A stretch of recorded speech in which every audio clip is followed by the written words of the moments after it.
Saudara-saudari yang kasih, hari ini kita bersama-sama merayakan hari raya Santa Perawan Maria diangkat ke surga.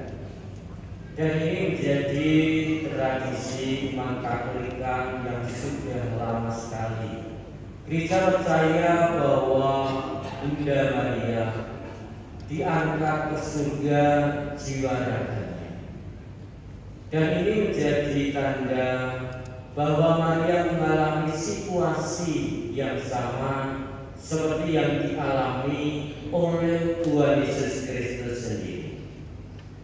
Dan juga ini bahwa peristiwa Maria diangkat ke surga ini menjadi harapan perjalanan kita sebagai orang-orang beriman. Sebagai orang-orang beriman, kita memiliki pengharapan bahwa nantinya kita juga akan mengalami situasi di surga. Saya rasa semua pengen mengalami situasi di surga. Napa kepengin wonten ingkang wonten neraka? Saya rasa semua pakai wilayah itu pengen besok mengalami situasi seperti yang dialami oleh Bunda Maria. Saya yakin itu ya, pasti semua pengen besok naik ke surga.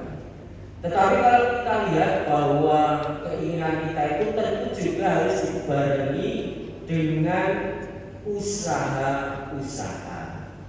Di dalam tradisi Jawa itu ada istilah jerbasuki mawa iya, ya, artinya bahwa kalau kita ingin sejahtera, ini bahagia, itu ya harus disertai dengan perjuangan. Tidak ada orang yang sejahtera, bahagia ini tanpa berjuang, berturut-turut, berlimpang-limpung, udah kayak motri ya. Itu tidak ada. Bahwa perjuangan kita itu bahwa kalau kita juga mau mengalami situasi seperti Maria, kita juga harus berjuang. Dan Bunda Maria telah memperlihatkan bagaimana sepanjang hidupnya dia itu selalu setia kepada kehendak Allah. Bahwa Maria itu mengalami berbagai macam hal, tetapi tetap setia menjadi Bunda Yesus, setia menjalankan kehendak Allah. Meskipun ketika menjadi Bunda Tuhan Yesus itu juga menghadapi aneka tantangan. Ketika awal ya, pasti juga Maria itu dulu juga digosipkan ya di awal-awal. Coba bayangkan ada tetangga bapak ibu yang tiba-tiba hamil, pasti suaranya akan macam-macam.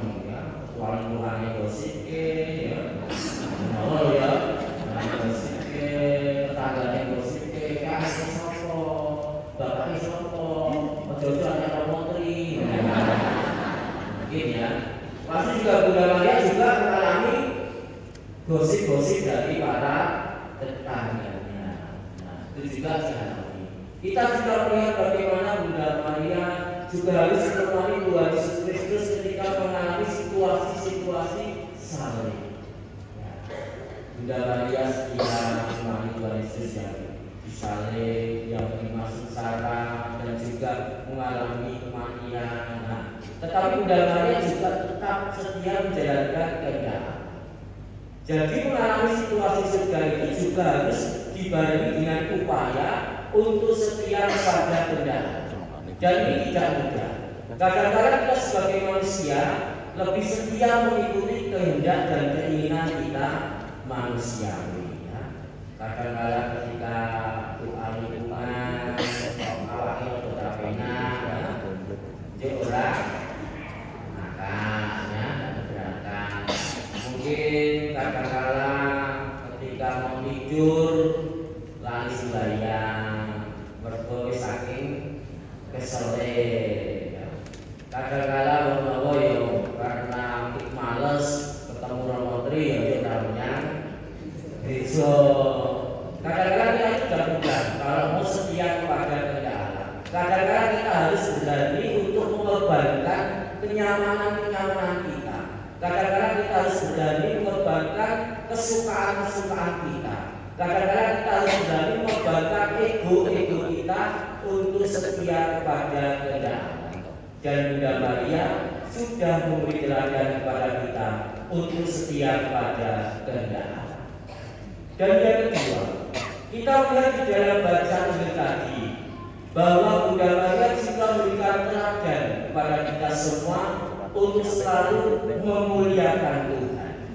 Maka ketika dikatakan jiwaku memuliakan Tuhan dan hatiku bergembira karena Allah juru selamatku. Karena Yang Maha Kuasa telah melakukan perbuatan-perbuatan besar kepadanya. Artinya bahwa Bunda Maria di dalam hidupnya selalu mensyukuri kasih Allah. Bahwa di dalam hidupnya selalu merasakan Allah yang senantiasa melakukan pekerjaan-pekerjaan besar, melakukan karya-karya yang agung bagi hidup Bunda Maria. Sehingga akhirnya Bunda Maria senantiasa mensyukurinya, senantiasa memuliakan Allah di dalam kehidupannya. Dan kalau kita lakukan di dalam kehidupan kita, juga banyak karya-karya besar yang sudah kita alami. Banyak kasih Allah yang sudah kita rasakan. Banyak kebaikan-kebaikan Allah yang sudah kita terima di dalam kehidupan kita. Kita bangun tidur, bisa bernapas, itu juga merupakan kebaikan Allah. Kita bangun tidur terus bisa merasakan air yang segar, itu juga merupakan kebaikan Allah. Saya rasa tadi sudah pada mandi semua ya. Maka ada yang belum mandi ya. Ya paling tidak belum mandi ya orang ya. Betul susu belum ya. Ada banyak pengalaman-pengalaman kasih yang kita alami di dalam keluarga kita. Misalnya kita punya istri yang baik, ya. Kalau kita ya, istrinya ini ya. Kita itu bahasa aku lah, gue. Yang jenengan punya istri yang baik itu juga merupakan kasih Allah. Punya suami yang baik itu juga merupakan kasih Allah. Punya anak-anak yang menggemaskan, ya. Itu juga merupakan kasih Allah. Punya apa lagi? Allah juga punya ATM yang banyak ya. Ini doa kabeh. Itu juga merupakan kasih Allah. Jadi kalau kita lihat ada banyak kasih Allah, ada banyak kebaikan Allah yang sudah kita alami di dalam kehidupan kita. Namun kadang-kadang kita sebagai manusia itu tidak mudah untuk mensyukuri rahmat kasih Allah yang sudah diberikan, sebagaimana yang sudah diteladankan oleh Bunda Maria tadi. Kadang-kadang sebagai manusia kita itu lebih mudah untuk mengeluh, merasa kurang terus. Ketika ibu bojo sing apik, ijo merasa kurang, kepengin bojo tadi.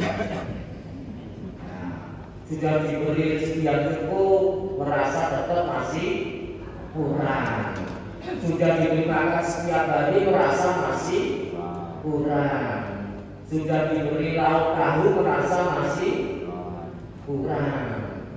Ini kok lauk kok tahu kok Gusti, dikai pitik, lauk kok pitik kok Gusti, dikai sapi, lauk kok sapi kok Gusti. Gusti maklum kan macam apa. Tapi yang jelas bahwa ada banyak kasih yang bisa kita syukuri. Dan tidak mudah untuk mensyukuri kasih itu kalau kita tidak bisa merasakannya, kalau kita tidak bisa mengenyamnya. Maka yang paling penting adalah bagi kita untuk senantiasa mensyukuri rahmat kasih Allah yang sudah diberikan kepada kita semua. Maka Bapak Ibu, para saudara-saudari yang kasih, maka sebagai bahan perenungan kita selama 1 minggu ini, apakah di dalam hidupku aku selalu melaksanakan kehendak Allah dan juga mensyukuri kasih Allah sebagaimana yang telah diteladankan oleh Bunda Maria. bagi kita ini